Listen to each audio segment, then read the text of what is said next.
आपकी फैमिली में एक नया मेंबर आने वाला है? I don't know. क्या मैं मम्मी बनने वाली हूँ? ये हूँ मैं, पापा, फादर और मामा।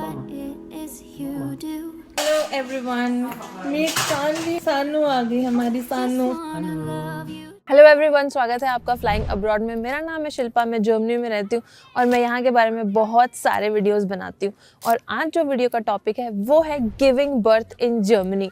तो इस वीडियो में जैसे मैं आपके साथ में शेयर करूँगी कि क्या क्या स्टेप्स होते हैं वो आपको लेने पड़ते हैं यहाँ जर्मनी में अगर आपको बेबी डिलीवरी है तो।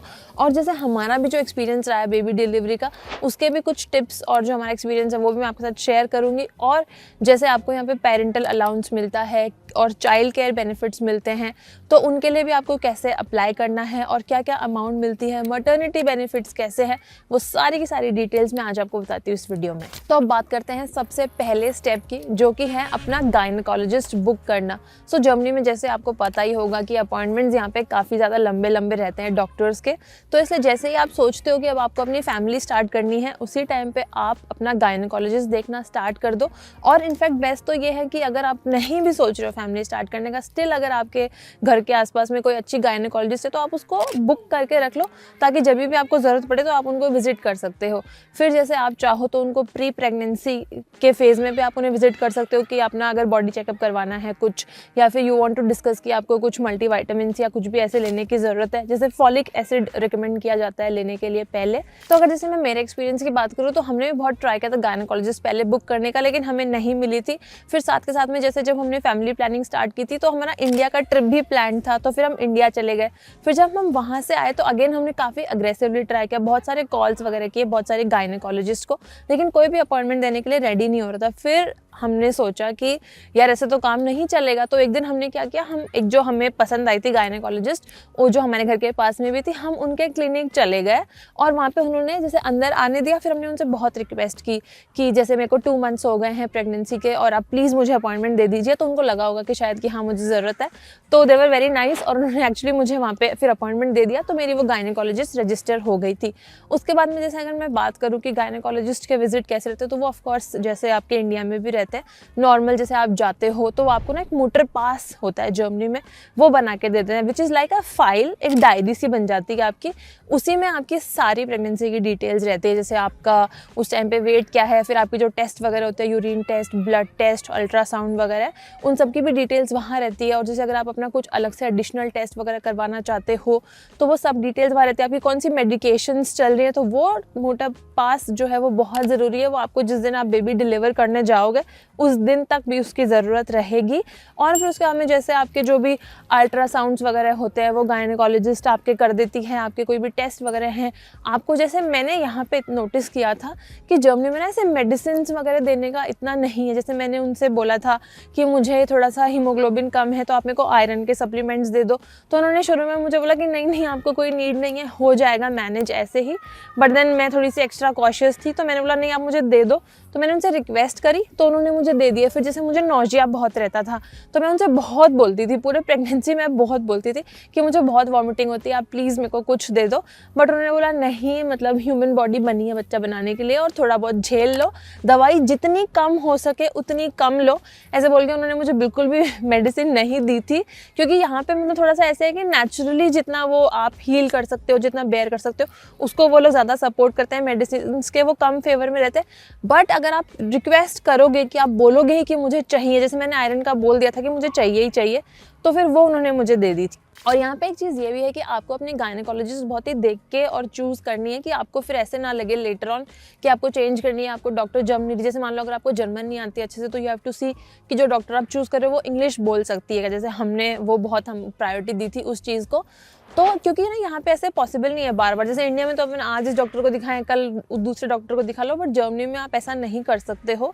तो इसलिए you have to take care of that thing. और जैसे अगर मान लो कुछ टेस्ट वगैरह का मैं बताऊँ तो वैसे तो सब कुछ कवर्ड है, आपके जो भी विजिट्स वगैरह रहेंगे, जो भी आपके अल्ट्रासाउंड्स रहेंगे, टेस्ट वगैरह रहेंगे, ब्लड टेस्ट वगैरह, वो सब आपके कवर्ड रहते हैं। आपको जैसे कुछ वैक्सीन्स भी लगती हैं मीनवाइल यू आर प्रेग्नेंट, तो वो भी सब कवर्ड है। लेकिन जैसे मान लो अगर कुछ ऐसे टेस्ट हैं जो आप अपने लिए करवाना चाहते हो, तो उसका जैसे वो डॉक्टर्स आपको पूछते हैं कि आपको ये टेस्ट करवाने हैं क्या, तो वो थोड़े से मतलब जैसे उनका ना आपको कुछ अमाउंट पे करनी होती है। जैसे हमने कुछ मेरे छोटे मोटे टेस्ट करवाए थे जिनका हमने 10-20 यूरो पे किया था, तो which is also not very huge. फिर जैसे बेबी से रिलेटेड भी कुछ टेस्ट थे जो हमने कहा था कि उन्होंने हमें ऑप्शन दिया था कि जैसे बेबी के भी कुछ एक्स्ट्रा एडिशनल टेस्ट होते हैं, वो अगर आप करवाना चाहते हो तो आप करवा सकते हो। तो हमने सोचा चलो यार करवा लेते हैं, मतलब वाई टू स्किप इट। तो जैसे हमने कुछ और टेस्ट करवाए थे तो उसके हमें अप्रॉक्सीमेटली 200 यूरोज़ लगे थे, तो वो थोड़ा कॉस्टली था। तो वो आप पे है कि आप करवाना चाहो तो करवा लो, आप स्किप करना चाहते हो तो आप स्किप भी कर सकते हो। फिर स्टेप 2 है, वो भी इक्वली इंपॉर्टेंट है। जितना इंपॉर्टेंट गायनेकोलॉजिस्ट बुक करना है उतनी ही इंपॉर्टेंट है मिडवाइफ बुक करना, या जर्मनी में उसको हेबाम में बोला जाता है। तो हेबाम में या मिडवाइफ ये क्या है, बेसिकली ट्रेंड नर्सेज ही होती हैं जो जिनकी स्पेशलाइजेशन होती है बेबी डिलीवरी और पोस्ट और प्री पार्टम केयर में। तो यहाँ पे जैसे ना हर विजिट के लिए आप है ना गायनेकोलॉजिस्ट के पास नहीं जा सकते, कई बार वो आपको जैसे अपॉइंटमेंट भी नहीं दे पाते हैं इमीडिएटली, और हॉस्पिटल भी आप जाना चाहो तो वैसे जा सकते हो। जैसे हमारे केस में हम गए थे 1-2 बारी हॉस्पिटल, तो वहाँ पे ऑफकोर्स गायनेकोलॉजिस्ट आपको देख लेती है, बट रेकमेंडेड है कि आप मिडवाइफ एक बुक कर लो। तो उसमें क्या होता है ना, आपको कुछ भी अगर डिस्कम्फर्ट है तो आप बस अपनी मिडवाइफ से डिस्कस कर सकते हो। वो बहुत सारे चेक्स ऐसे होते हैं जो वो ही खुद कर लेती है, तो उसके लिए फिर आपको गायनेकोलॉजिस्ट के पास जाने की ज़रूरत नहीं है। और स्पेशली जो जैसे आपका लास्ट ट्राइमेस्टर रहता है उसमें वो आपका बेबी डिलीवरी होने से पहले भी आपके घर आती हैं और आपको चेक करके जाती है कि आपको कोई दिक्कत तो नहीं हो रही, baby and everything is fine ना। तो इसमें बहुत हेल्पफुल रहता है। और जैसे ना आपको मिडवाइफ जो है आपकी, वहाँ से आपको ना बर्थ क्लासेस भी मिलती हैं, तो वो बर्थ क्लास भी आप ज्वाइन कर सकते हो, जिसमें आपको सारा बताया जाएगा कि डिलीवरी के टाइम आपको कैसे बिहेव करना है, breathing techniques, baby delivery techniques. तो you are mentally prepared for that, और वो इंश्योरेंस से कवर्ड होता है। तो ये सारे एडवांटेज हैं। और बच्चा पैदा होने के बाद में तो बहुत ज़्यादा ज़रूरी है मिडवाइफ, उसकी बात मैं आगे करूँगी। तो इसलिए ना, और मिलती नहीं है, जैसे हमारे एक्सपीरियंस में अगेन हमें मिडवाइफ नहीं मिली थी। और सेकेंडली हमारे साथ में प्रॉब्लम ये भी थी कि हमें ना सिटी चेंज करना था। मेरे लास्ट ट्राइमेस्टर में हम I think I was in 7th month और समथिंग, हम फ्रैंकफर्ट से ट्रियर मूव हो गए थे। तो हमारे गायनेकोलॉजिस्ट तो बहुत इजीली यहाँ चेंज हो गई थी। हम जैसे ही यहाँ आए, हमने जैसे अपॉइंटमेंट लिया और हमें मिल गई थी, लेकिन मिडवाइफ हमें नहीं मिली थी। तो इसलिए हमने जो भी मतलब बेबी डिलीवरी से पहले के जो भी बेनिफिट्स होते हैं वो हम नहीं ले पाए थे मिडवाइफ वाले। बट इट्स ओके, मतलब हमें इतना ऐसे कोई नीड भी नहीं लगी। बट अगर आप कुछ है, क्योंकि बेनिफिट दिया हुआ है, तो यू शुड बुक इट। फिर इसके साथ में ही थर्ड इंपॉर्टेंट स्टेप है, अगर आप वर्किंग प्रोफेशनल हो तो जैसे ही आपके मान लो 2nd या 3rd मंथ कंप्लीट होता है प्रेगनेंसी का, उसके बाद में आपको अपने ऑफिस को इन्फॉर्म करना है। ये मतलब बहुत ज़रूरी है, आप ऐसे नहीं कर सकते कि आप लास्ट तक लेके बैठे हो। मैं यूजुअली रिकमेंडेड है कि जैसे ही आपको पता चले, जितना जल्दी हो सके आप ऑफिस को बता दो। But after 3 months of pregnancy तो आपको बताना ही बताना है, so that they can also plan your maternity leave. उनको आपका रिप्लेसमेंट देखना पड़ सकता है, और जैसे आपके जो भी बेनिफिट्स वगैरह होंगे सैलरी वगैरह के, वो अटक सकते हैं। तो इसलिए आप प्लीज़ इस चीज़ को डिले मत करना। और फिर जैसे बात आ जाती है ये कि आपकी मान लो प्रेगनेंसी चल रही है, आपके जो नॉर्मल गायनेकोलॉजिस्ट के विजिट्स वगैरह हो रहे हैं वो तो हो ही रहे हैं, बट यहाँ पे कैसे होता है ना, आपकी गायनेकोलॉजिस्ट अलग होती है और आपकी जो बेबी डिलीवरी होती है वो हॉस्पिटल में होती है, वो अलग होती है। तो जैसे मान लो जब आपका फाइनल ट्राइमेस्टर चल रहा होगा, तो जैसे मान लो आई थिंक 4 वीक्स के पहले आपकी जो गायनेकोलॉजिस्ट होगी वो आपको लेटर देगी एक, और बोलेगी कि ये लेटर लेके अब आपको जाना है हॉस्पिटल, और हॉस्पिटल में अब अपने आप को खुद को रजिस्टर करना है। वहाँ जाके वहाँ के जो मिडवाइफ्स हैं उनसे मिल लो, और आपके लिए एक रूम और बेड बुक हो जाएगा। तो फिर जैसे हमें भी वो लेटर दे दिया गया था, फिर हम उसको लेके हॉस्पिटल गए थे। तो वहाँ पे एक मिडवाइफ मिली थी, उन्होंने हमसे सारा पूछ लिया कि जैसे आप कौन सा बर्थ प्रेफर करोगे। मैंने बोला नॉर्मल डिलीवरी, और डॉक्टर्स भी यहाँ पे मतलब जब तक ऐसे ज़रूरत नहीं है तो वो नॉर्मल डिलीवरी ही प्रेफर करते हैं। फिर वो ये भी पूछते हैं कि आप अपने बच्चे को ब्रेस्ट फीड करना चाहोगे कि नहीं, तो जैसे उसमें भी आप बोल दो येस नो, जो भी आपकी प्रेफरेंस है। और फिर जैसे वो आपको रूम वगैरह दिखा देते हैं, और वो आपसे ये भी पूछते हैं कि जैसे एपिड्यूरल आप लेना चाहोगे क्या, पेन अगर आपको नहीं बर्दाश्त करना है तो उसमें जैसे हमने कहा था हाँ हम लेना चाहेंगे, तो फिर वो आपको ना एक एनेस्थीसिस्ट के पास भी भेज देते हैं। तो वो आपको सारा समझा देते हैं कि कैसे एनेस्थीसिया होता है, क्या एपिड्यूरल होता है, उसके सारे प्रोज एंड कॉन्स बता देते हैं। एंड देन फिर वो बुक कर देते हैं एक एनेस्थीसिस्ट भी आपके लिए, कि जिस दिन आपकी डिलीवरी होगी उस दिन वो आपको आके एपिड्यूरल दे देंगे। तो ये सारे स्टेप्स भी फिर आपका जब आपका फाइनल ट्राइमेस्टर होगा उसमें हो जाएंगे। अब आ जाता है final day, the D day, जिस दिन ऑफकोर्स आपका लेबर स्टार्ट होता है और आपको करनी है अपनी डिलीवरी। तो इसमें भी मतलब मल्टीपल चीज़ें इन्वॉल्व हैं। जैसे मेरे एक्सपीरियंस के अकॉर्डिंग जब आप अपने अर्ली स्टेज में होते हो लेबर, जो आपका फर्स्ट स्टेज होता है, जब आपको लगता है कि हाँ कॉन्ट्रैक्शंस आपके रेगुलर हैं and you might be in labour, तो हम जैसे हॉस्पिटल गए थे, फिर हमने चेक करवाया था, तो उन्होंने बोला था कि yes this is not false contraction, ये रियल लेबर ही है। बट अभी आप बहुत अर्ली स्टेज में हो तो आपको हॉस्पिटल में रहने की ज़रूरत नहीं है, बिकॉज यूजुअली अगर आपकी फर्स्ट प्रेगनेंसी है तो दे से कि मतलब आराम से 15-16 घंटे घंटे 18 घंटे लग जाते हैं पूरा डिलीवरी होने में। तो वो रेकमेंड करते हैं कि आप अपने घर जाओ, अपने कंफर्ट में रहो। और यहाँ पे ना जैसे ये भी पॉसिबल है कि जर्मनी में मल्टीपल ऑप्शंस है बेबी डिलीवरी के। नॉर्मल डिलीवरी है, फिर सिजेरियन है, और उसके बाद में आजकल जैसे वाटर बर्थ भी काफ़ी पॉपुलर हो रहा है, तो उसके ऑप्शंस भी हैं। और कुछ लोग जैसे होम डिलीवरी भी करना चाहते हैं, तो उसमें क्या आपकी जो मिडवाइफ है वही आपको घर पर डिलीवरी करवा देती है। तो वो सारे ऑप्शंस भी हैं, वो आप अपने डॉक्टर और अपनी मिडवाइफ से डिस्कस कर सकते हैं। और जैसे बहुत सारे लोग होते हैं वो अपनी मिडवाइफ के साथ में काफ़ी कंफर्टेबल हो जाते हैं, तो वो चाहते हैं कि जो उनकी मिडवाइफ है वही उनके डिलीवरी में हेल्प करे। तो वो भी आप उनसे रिक्वेस्ट करके शेड्यूल कर सकते हो कि क्योंकि यूजुअली हॉस्पिटल में अलग मिडवाइफ्स रहेंगी जो आपको असिस्ट करेगी डिलीवरी में, but you can request your midwife to join you. तो वो भी एक पॉसिबिलिटी है। फिर जैसे मान लो आपको लगे कि हाँ अब पेन एक्सट्रीम है और अब आप एडमिट होना चाहते हो, जैसे हमने कुछ घंटे वेट किया था, फिर हम हॉस्पिटल चले गए, तो उन्होंने हमें एडमिट कर दिया। वहाँ पे वो आपको एक रूम दे देते हैं। आपको जैसे ना क्राइजाल एरिया होता है यहाँ पे हॉस्पिटल्स में, वहाँ जाना है, वहाँ जाके उनको इन्फॉर्म करना है कि अब हमें आप एडमिट कर लो, तो आपको एडमिट कर लेते हैं, आपको रूम दे देते हैं, बेड दे देते हैं। और रूम और बेड वगैरह सब काफ़ी अच्छा था। मेरा 2 शेयरिंग था, बहुत सारे लोगों को 1 शेयरिंग भी मतलब सिंगल रूम भी मिल सकता है, डिपेंड्स आई थिंक आपकी इंश्योरेंस, हॉस्पिटल की कैपेसिटी, उन सब पे। और उसके अंदर ही अटैच वॉशरूम वगैरह थे, बेड्स वगैरह सब काफ़ी अच्छे थे। फिर जब आप हॉस्पिटल में एडमिट होते हो तो आपको जैसे CTG वगैरह करना, ब्लड टेस्ट वगैरह करना, वो सब रेगुलर कर देते हैं। और फिर आपको एक रूम दे दिया जाता है कि आप इसमें रिलैक्स करो। और जैसे जब टाइम आएगा आपको एपिड्यूरल देने का, तो फिर वो जैसे आ जाएंगे डॉक्टर और वो आपको एपिड्यूरल भी दे देंगे। और उसके बाद में ऑफकोर्स जैसे जैसे आपका लेबर प्रोग्रेस करता है, आपकी बेबी डिलीवरी होती है, तो उसमें यूजुअली मिडवाइफ जो होती हैं वही असिस्ट करती हैं। डॉक्टर जैसे मेरे केस में तो डॉक्टर एकदम एंड में आई थी, जब एकदम ऐसे था कि हाँ बच्चा होने वाला है। And the best part was कि आपका हस्बैंड भी आपको जैसे आपके साथ रह सकता है बेबी डिलीवरी रूम में। तो ये बहुत अच्छा था, क्योंकि मोरली आई थिंक काफ़ी सपोर्ट मिल जाता है जब कोई फैमिली का ही वहाँ पे होता है। उसके बाद में जैसे रात को हमारे टाइम पे तो हस्बैंड को अलाउ नहीं कर रहे थे रुकना, क्योंकि आई थिंक थोड़ा सा कोविड का अभी भी मतलब असर था, तो उनको ये था कि इन्फेक्शन वगैरह हो सकता है। सो इस चीज़ के बारे में मुझे इतनी श्योरिटी अब नहीं है कि अब जो बेबी डिलीवरीज हो रही हैं उनमें हस्बैंड को रात को रुकने देते हैं कि नहीं, बट आई थिंक शायद नहीं रुकने देते होंगे, क्योंकि वहाँ पे एक्स्ट्रा कोई बेड भी नहीं होता है जैसे हस्बैंड के रहने के लिए। बट आपको वो दिन में पूरा टाइम विजिट कर सकते हैं, आपके लिए खाना वाना घर से ला सकते थे। जैसे मेरे लिए पूरा खाना सचिन घर से लेके आए थे, मेरे इन-लॉज आए हुए थे, तो उन्होंने भी बहुत सपोर्ट किया, विच वॉज रियली हेल्पफुल, क्योंकि मुझे लगता है हम अकेले तो बिल्कुल नहीं मैनेज कर पाते।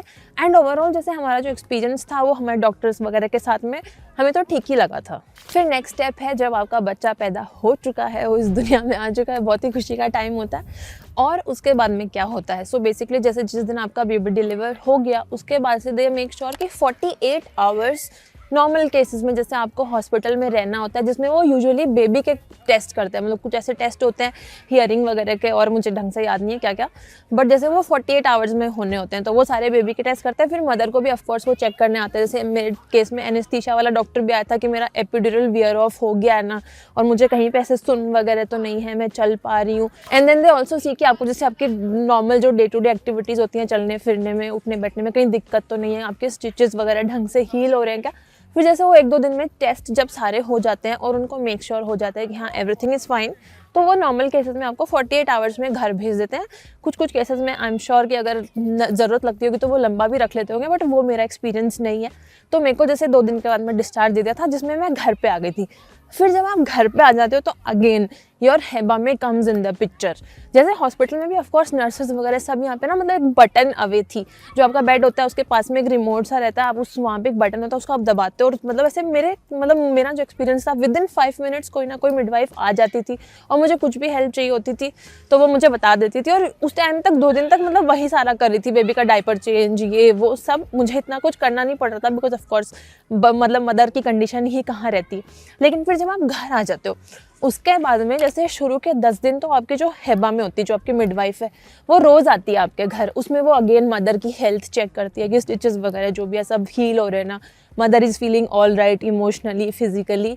और साथ में वो बच्चे का भी चेक करती हैं कि बच्चा ढंग से, मतलब ब्रेस्ट फीडिंग में कोई इशू तो नहीं हो रहा है, बच्चे का वेट गेन तो सही हो रहा है ना, वेट गेन कम तो नहीं हो रहा। फिर डायपर चेंज वगैरह करना और उनको नहलाना मिलाना, मतलब हमारी मदर जो मतलब हेबा में थी, उन्होंने पूरा बेबी को बाथ भी हमें देके दिखाया था कि कैसे बाथ देना है। उसके बाद में 8 वीक्स तक यूजुअली जो आपकी मिडवाइफ है वो आपको असिस्ट करती है। शुरू के 10 दिन वो रोज़ आती है, फिर एवरी 2 to 3 डेज़ आती हैं, और 8 वीक्स तक वो ऐसे करती हैं। अगर नीड लगती है बहुत सारे केसेस में, मतलब अगर ऐसा है आपको कि आपको नीड है, आपको बाद में भी चाहिए मिडवाइफ, तो आप अपने गायनेकोलॉजिस्ट से डिस्कस करके उनसे लिखवा सकते हो। And then you can see अगर आपकी इंश्योरेंस वो एक्स्ट्रा विजिट का और पे करेगी क्या। ये सारे जो भी मतलब विजिट्स हैं ये सारे पेड हैं, इनमें आपको कुछ भी नहीं देना है, सारे इंश्योरेंस से कवर्ड होते हैं। और आप चाहो तो जैसे बेबी डिलीवरी के बाद में भी जो जैसे कुछ योगा क्लासेस वगैरह होती है वो भी ले सकते हो।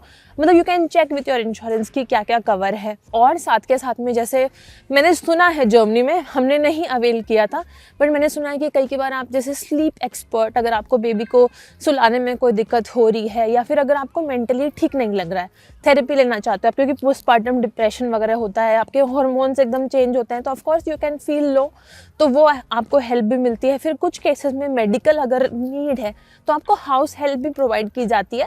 तो ये सारे जो भी अदर बेनिफिट्स हैं वो आप अपने डॉक्टर के साथ में चेक कर सकते हो। मतलब मेरा पर्सनल एक्सपीरियंस नहीं है उनके साथ में, हमने सिर्फ हेबामे वाला जो बेनिफिट था वही अवेल कर पाए थे, जो कि आती थी घर एंड मतलब काफ़ी ट्रेंड थी, काफ़ी प्रोफेशनल थी। अगेन वो वाला एक्सपीरियंस भी बहुत अच्छा था और ऐसा लगा, मतलब पहले हमें लगता था कि क्या ही ज़रूरत होती होगी, मदर इन लॉ रहेंगे, उनको सारा एक्सपीरियंस होता है उनको सारा एक्सपीरियंस। लेकिन जो मिडवाइफ थी उनको मतलब ऐसे काफ़ी सारी चीज़ें थी जो मेडिकल चीज़ें थी है ना, जो वही जानती हैं और वही बेटर कर सकती है, वहाँ पे उनकी बहुत अच्छी मतलब हेल्प रही थी। और फिर जो नेक्स्ट चीज़ आपको करनी है वो है अपना बेबी के लिए पीडियाट्रिशियन बुक करना। तो जब आप हॉस्पिटल में रहोगे तब तो ऑफकोर्स वो उन्होंने चेक कर लिया, बट उसके बाद में आपकी बेबी के रेगुलर चेकअप्स होते हैं, वैक्सीन्स होती हैं, जैसे जर्मनी में U1, U2, U3 ये रेगुलर चेक्स होते हैं जो हर कुछ महीने में होते हैं, जिससे आपका ना लेटर भी आता है आपको स्टेट से कि आपको अब ये करवाना है U1, U2, जिसमें वैक्सीनेशंस और रेगुलर जो ग्रोथ माइलस्टोन्स चेकअप होते हैं वो रहते हैं आपके डॉक्टर के, कि आपकी जो बेबी की ग्रोथ है वो ठीक हो रही है, तो उसके लिए आपको जाना पड़ता है। तो अगेन वहाँ पे भी आप जैसे मान लो आप अपने फाइनल ट्राइमेस्टर में जब आते हो तो आप अपना पीडियाट्रिशियन भी बुक कर सकते हो, ताकि जैसे ही आपको नीड लगे, मान लो कई बार फर्स्ट में ही बेबी को कुछ हो गया, कुछ ऐसे जुकाम वगैरह मतलब मान लो, तो आपको डॉक्टर के पास अगर जाना पड़े तो उसके लिए आपके पास में होना चाहिए पीडियाट्रिशियन। और फिर जैसे बात करूँ अगर कि मेडिसिन वगैरह का यहाँ पे कैसे रहता है, तो जो बेबी के मेडिसिन हैं वो जर्मनी में सारी की सारी फ्री होती हैं। और जैसे जो प्रेगनेंसी के टाइम पे आपको अगर मिलती हैं तो उसमें भी जैसे बहुत सारी मेडिसिन हैं मदर की, वो कवर्ड ही होती है इंश्योरेंस से। आपको बस थोड़ा बहुत कुछ मतलब 10% यूजुअली देना पड़ता है। तो हमारे जो भी प्रिस्क्रिप्शंस थे हमें यूजुअली उन पे 5 से 10 यूरो देना पड़ता था, बाकी उनके जो भी कॉस्ट है वो सारी फ्री हो जाती थी। तो वो आपको मिलती हैं रेड पेपर पे। फिर कुछ मेडिसिन आपको मिलती हैं ग्रीन पेपर पे, जो कि एक्चुअली कवर्ड नहीं होती, उनका आपको पे करना होता है। तो जैसे कुछ मान लो जैसे वाइटामिन हैं या फिर जैसे मैंने आयरन का मांगा था, तो ऐसे वाले अगर कुछ मेडिसिन हैं जो आप बोल रहे हो कि मुझे आप रेकमेंड करो, तो आपकी डॉक्टर आपको प्रिस्क्राइब तो कर देगी, लेकिन वो कवर्ड नहीं होती, तो उसका आपको पे करना है। और फिर कुछ जैसे एक सर्टेन अमाउंट होता है जो कि आप अपने इंश्योरेंस से भी क्लेम कर सकते हो वापस, जैसे 200 यूरो तक वो आपको वापस दे देते हैं आपने अगर कुछ भी टेस्ट या मेडिसिन वगैरह का पे किया है तो। बट वो डिपेंड्स कि आपकी पर्टिकुलर कौन सी इंश्योरेंस है, तो वो आप उनसे चेक कर सकते हो आपको कितना पैसा वापस मिल जाएगा। और पीडियाट्रिशियन बुक करने के साथ में ही एक बहुत इंपॉर्टेंट स्टेप है बच्चे के लिए, वो है बच्चे का जैसे कीटा वगैरह बुक करना, स्कूल, किंडरगार्टन। तो अगेन उसके लिए भी यहाँ पे बहुत लंबा वेट टाइम है, मतलब 1 to 2 year is very normal. तो बहुत सारे लोग जिनको अगर मान लो 1 ईयर पे अपने बच्चे को भेजना है, तो या तो बच्चे के पैदा होने से पहले या फिर at least when baby is born तब वो बुक कर लेते हैं। तो अगर आपको भी ऐसे है कि आपको मान लो 1 साल बाद में भेजना है, तो आप ट्राई करो कि जैसे ही बच्चा हो या फिर जैसे आपको पता चले कि आप प्रेग्नेंट हो, आप वो स्कूल भी बुक कर लो। एंड फिर जैसे ही बेबी हो जाता है तो आप मानोगे नहीं, जो बेबी का फर्स्ट डॉक्यूमेंट हमारे पास आया था वो था बच्चे की टैक्स आईडी। मतलब हम लोग ऐसे थे यार जर्मनी वालों में तो इस छोटे से बच्चे से 2 दिन का बच्चा है, इससे भी आप टैक्स लोगे। सो जो यहाँ की टैक्स ऑफिस है उस बच्चे का भी एक स्टॉयर आईडी, टैक्स आईडी दे देती है, वो लेटर आपके घर आ जाता है। फिर जैसे मान लो आपको जब किंडरगार्टन जो चाइल्ड केयर अलाउंस है उसके लिए अप्लाई करना होता है, तो वो भी अगेन यहाँ पे फैमिली एंड का से जो यहाँ का फैमिली ऑफिस है वहाँ से आप अप्लाई कर सकते हो। आप उनके ऑफिस जा सकते हो और अपने डॉक्यूमेंट्स लेके जाओ, जैसे बच्चे का जो बर्थ सर्टिफिकेट है, फिर आपका पासपोर्ट, आपका रेजिडेंस परमिट और आपका जो हाउस रजिस्ट्रेशन है, ये सारे डॉक्यूमेंट्स आप लेके जाते हो, वो सबमिट कर देते हो। फिर आपकी एप्लीकेशन अप्रूव हो जाती है थोड़े टाइम में, और फिर आपको जैसे जो आपका अकाउंट है उसमें 250 यूरो आते हैं पर चाइल्ड, तो वो आपको आने स्टार्ट हो जाते हैं। और ये मिलते हैं आपको अनटिल आपका बच्चा 18 साल का नहीं होता। और इसमें जैसे फैमिली की जो हाउस होल्ड इनकम है उस पर भी लिमिट है। तो अभी जर्मनी में जो नया लॉ आया है उसके अकॉर्डिंग आपको, जैसे पहले तो 300 की थी आपकी जो लिमिट थी चाइल्ड केयर अलाउंस की, लेकिन अब उसको कम कर दिया गया है। 2024 अप्रैल से वो लिमिट हो गई है 200 के हाउस होल्ड इनकम, और नेक्स्ट ईयर से ये हो जाएगी 175 के। और अब बात करते हैं मटर्निटी बेनिफिट की। जैसे मैंने आपको शुरू में बताया था कि आप अपने ऑफिस को इन्फॉर्म कर देना, तो जैसे आपने अपने ऑफिस को इन्फॉर्म कर दिया उसके बाद में क्या स्टेप्स होते हैं। तो जर्मनी का जो मटर्निटी बेनिफिट्स है वो बहुत ही अच्छे हैं। यहाँ पे जैसे आपको कितनी वेकेशन मिलती हैं और कितनी पैसे मिलते हैं उसकी बात कर लेते हैं। सो जैसे मान लो अगर आप काम करते हो तो आपको यहाँ पे 3 इयर्स तक की मटर्निटी लीव लेने के लिए आप एंटाइटल्ड हो, जिसमें से कि 1 ईयर पेड होती है और 2 ईयर तक आप अनपेड ले सकते हो। तो ये भी आप डिसाइड कर सकते हो कि आपको मतलब कैसे पेमेंट लेना। आप चाहो तो 1 ईयर में फुल पेमेंट नहीं लेके हाफ ले सकते हो और फिर उसको 3 इयर्स तक भी स्प्रेड आउट कर सकते हो। या फिर जैसे मान लो आप अपनी मटर्निटी लीव भी देख सकते हो कि आपको अभी 1 लेनी है, फिर 2 या जो रिमेनिंग 2-3 इयर्स हैं वो आपको बाद में कभी लेने हो। या फिर आप जैसे आपके पास में ये ऑप्शन भी मिल जाता है कि आप हाफ डे अगर करना चाहते हो। जैसे मेरे ऑफिस में बहुत सारी वुमेन थी जो ना हाफ डे करती थी, मतलब 1 बजे कह देती थी ओके बाय, बच्चे को पिक करने का टाइम हो गया। तो ये सारे ऑप्शंस भी आपको मिल जाते हैं जिसमें कि आपको जैसे मान लो आपने अपने बच्चे को 1 साल के बाद में आधे दिन के लिए स्कूल भेज दिया, अगर आपको पूरे दिन नहीं भेजना कीटा, तो मतलब मदर कैन डिसाइड कि उनको कैसे अपने बच्चे के साथ में ये चीज़ डील करनी है। और मदर और फादर दोनों मिलके भी ये मटर्निटी लीव है वो ले सकते हैं। सॉरी, मटर्निटी लीव नहीं, parental leave. Maternity leave is different, parental leave is different. तो ये मैं बात कर रही हूँ पेरेंटल लीव की, जो कि मदर और फादर भी ले सकते हैं, डिसाइड कर सकते हैं कि थोड़े टाइम फादर को लेनी, थोड़े टाइम मदर को लेनी है। तो जैसे मान लो कि पहले तो ऐसे था कि मदर और फादर जैसे ज़्यादा टाइम के लिए ये भी डिसाइड कर सकते थे कि उन्हें एक साथ घर पे रह के बच्चे की केयर करनी है। जैसे मान लो अगर फादर डिसाइड करता है कि 1 मंथ 2 मंथ की उन्हें अपनी पेरेंटल लीव लेनी है। बट अब जो नया लॉ आने वाला है उसके अकॉर्डिंग ये है कि जैसे जो शुरू में बेबी डिलीवरी होगी तो 1 मंथ तो फादर और मदर को एक साथ पेरेंटल लीव अलाउड है लेना, लेकिन उसके बाद में दोनों पेरेंट्स एक साथ नहीं ले सकते। मतलब एक को काम पे जाना ही पड़ेगा, या तो फादर काम पे जाए मदर घर पे रहे, या फिर मदर काम पे जाए फादर घर पे रहे। तो ये नया लॉ है जो कि थोड़ा ज़्यादा अच्छा नहीं है, बट मतलब ये अब उन्होंने कुछ सोच के ही किया होगा। बात करते हैं कि जैसे आपने किंडरगार्टन अप्लाई किया बच्चे के लिए, वैसे ही आप ये मुटरगार्टन के लिए कैसे अप्लाई करते हो। जो आपको सैलरी मिलती है जब आप मटर्निटी और पेरेंटल लीव पे होते हो, तो जो आपकी मटर्निटी लीव है 6 वीक्स बिफोर और आफ्टर 8 वीक्स, उसमें तो आपको फुल पे मिलता है। उसके बाद में जो आपको 60% सैलरी मिलती है वो आपको मिलती है आपकी इंश्योरेंस से। तो उसके लिए भी आप जैसे जहाँ पे आपने किंडरगार्टन अप्लाई किया फैमिली एंड कासे के, वहीं आपको जाके मुटरगार्टन के लिए भी अप्लाई करना है, जिसके लिए आपको डॉक्यूमेंट्स लगेंगे, आपके बच्चे का बर्थ सर्टिफिकेट, आपकी जो लास्ट 12 मंथ्स की सैलरी स्लिप्स हैं वो, फिर आपका रेजिडेंस परमिट, आपका ID कार्ड, और आपको ना वो चाहिए होगा, कन्फर्मेशन चाहिए होगा आपकी इंश्योरेंस से और साथ में आपके employer say about your maternity leave approval. उसके बाद में आप उसके लिए अप्लाई कर सकते हो। एंड देन फिर आपको जो ये पेमेंट है वो आना शुरू हो जाती है। अगेन आपके अकाउंट में ही आती है, बट आपकी इंश्योरेंस से आती है। तो उसमें जैसे मिनिमम 300 यूरो आते हैं और मैक्सिमम 1800 यूरो आते हैं जो आपकी सैलरी होती है। उसका मतलब ऐसा नहीं है कि बहुत ज़्यादा अगर सैलरी है तो बहुत बड़ी अमाउंट आएगी। Maximum cap is 1800 euros only. और यहाँ पे एक चीज़ ये भी बहुत अच्छी है, जैसे मान लो अगर आप 3 इयर्स तक अपनी मटर्निटी लीव लेने का सोचते हो, अभी जैसे जॉब्स का मार्केट बहुत अनसर्टेन है, तो जब आप अपनी मटर्निटी या फिर पेरेंटल लीव पे होते हो तो the best part is your job is protected. ऐसा नहीं है कि आपके एम्प्लॉयर आपको बीच में ही फायर कर देंगे। सो ये भी बहुत अच्छी बात है। अब आ जाते हैं फाइनल टॉपिक पे, जो कि है कि जर्मनी में बच्चा पैदा करने का पैसा कितना लगता है। सो जैसे कि आपको पता ही होगा, यहाँ पे है यूनिवर्सल हेल्थ केयर। आप अपनी इंश्योरेंस से इंश्योर्ड होते हो, तो जो हमारा बेबी डिलीवरी का मतलब जो भी चार्जेस थे, जब हम हॉस्पिटल में गए, वहाँ पे जो भी टेस्ट हुए, बच्चे के हुए, मदर के हुए, डिलीवरी हुई, उन सब का हमने पे किया 0। लिटरली जब हम हॉस्पिटल से निकले थे तो हमने कोई भी बिल नहीं दिया था हमको। सिर्फ हमने जैसे हमारे जो भी डॉक्यूमेंट्स हैं, जैसे बच्चा जब पैदा होता है तो जो मोटर पास होती है, वैसे ही बच्चे की किंडर पास बन जाता है, जो बच्चे की अगेन फाइल्स ही रहती है, बुक्स ही होती है। उसमें अगेन बच्चे के सारे जो भी टेस्ट है, जो भी वैक्सीनेशंस वगैरह होनी है, U1 U2 U3, ये सब जो भी माइलस्टोन्स, ग्रोथ चेक्स होने हैं, वो सब उसमें रहते हैं। तो वो आपको दे दिया जाता है, आपको आपका मोटर पास दे दिया जाता है और बोलते हैं कि अब आप घर जा सकते हो। सो बेसिकली हमने 0 पैसे पे किए।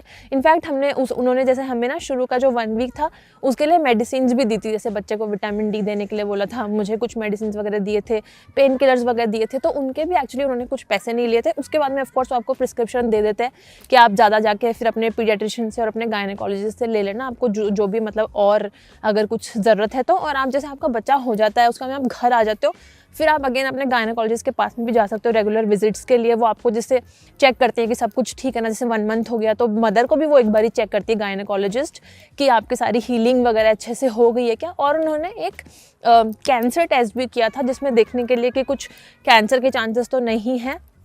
फिर अगेन वो आपको बोल देते हैं कि अब आप 1 साल बाद आना, जो कि अपना ईयरली यहाँ पे गायनेकोलॉजिस्ट का आप अपॉइंटमेंट कर सकते हो। सो वो आप अपना चाहो तो कंटिन्यू रख सकते हो। एंड जैसे कि मैंने शुरू में बताया, कुछ जो मेडिसिन होती हैं जो आप मतलब खुद से लेना चाहते हो उनके आप 5-10 यूरो देते हो। सो ले देंगे मतलब हमारे आई थिंक 300-400 यूरो लगे होंगे पूरे प्रेगनेंसी में, जो भी दवाइयाँ ली, जो भी हमने हमारी तरफ से एडिशनल टेस्ट वगैरह करवाए थे उसके, which is 30,000 to 40,000 Indian rupees. मतलब बहुत लोगों के वो भी नहीं लगते होंगे, कुछ लोगों के ज़्यादा लग सकते होंगे, बट इन जनरल सब कुछ फ्री है, सब कुछ कवर्ड हो जाता है। बस जब आप हॉस्पिटल से निकलते हो 2 दिन के बाद में तो आपको जो पार्किंग की अमाउंट है वो पे करनी होती है, वही खर्चा होता है सिर्फ आपका हॉस्पिटल में। और यहाँ पे जो भी मैंने ये डिटेल्स मेंशन करी हैं, कहाँ से आपको मोटरगेल्ड, किंडरगेल्ड ये सब अप्लाई करने की डिटेल्ड इन्फॉर्मेशन मिल जाएगी, उसके जो ऑफिशियल लिंक्स हैं वो भी मैं आपको डिस्क्रिप्शन में दे दूँगी, तो वो आप चेक कर लो। और अगर आपके और कुछ डाउट्स हैं तो आप मेरे से कॉमेंट्स में पूछ सकते हो। और अगर हमारा पूरा बेबी डिलीवरी का एक्सपीरियंस आप जानना चाहते हो तो हमारा एक व्लॉगिंग चैनल भी है, फ्लाइंग अब्रॉड व्लॉग्स। वहाँ पे हमने सारा जो भी हमारा प्रेगनेंसी से लेके बेबी डिलीवरी तक की और अभी भी हमारी बेबी की ग्रोथ जो भी चल रही है और हमारा जो भी एक्सपीरियंस है जर्मनी में रहने का, वो सारे व्लॉग्स हैं। मेरी अलग प्लेलिस्ट भी है बेबी डिलीवरी इन जर्मनी की, तो उसका लिंक भी मैं आपको डिस्क्रिप्शन में दे दूँगी, वो भी आप देख सकते हो फॉर अ डिटेल्ड ओवरव्यू कि हमारा हॉस्पिटल रूम वगैरह कैसा था और हमारे कैसे वहाँ पर मतलब टाइम कटा हॉस्पिटल में, तो वो आप देख लो। और बाकी अगर ये वीडियो अच्छा लगा हो तो इस वीडियो को लाइक करना, चैनल को अभी तक सब्सक्राइब नहीं किया तो please do subscribe to the channel. I will see you in my next video, till then bye and take care.